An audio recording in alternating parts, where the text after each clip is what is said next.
culture is the concern for others.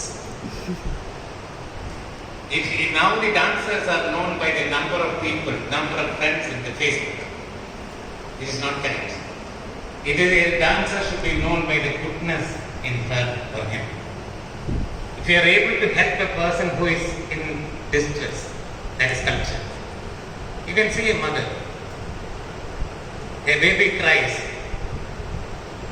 The most celebrated singer of the state or country, K.S. Chitra, or Sujata, or Shreya Ghoshal.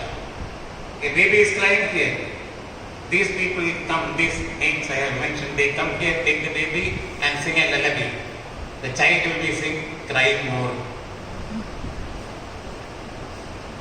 The mother comes. Mother comes, she doesn't know the basic of music. She doesn't know what Shruti is, what Talabodham is. And nothing, even voice would be rough. But the baby sleeps to that music. That is divine music. That is the connection between Jivatma and Paramatma. That should be there in every artist.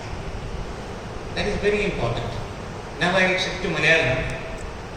ഈ നമ്മുടെ മനസ്സിന്റെ നന്മയും അനുഗ്രഹം അദൃശ്യമായ ഒരു അനുഗ്രഹമുണ്ട്. നമ്മൾ ആർക്കെങ്കിലും എന്തെങ്കിലും ചെയ്താൽ അവിടെ പേരെഴുതി വെക്കണമെന്നൊന്നും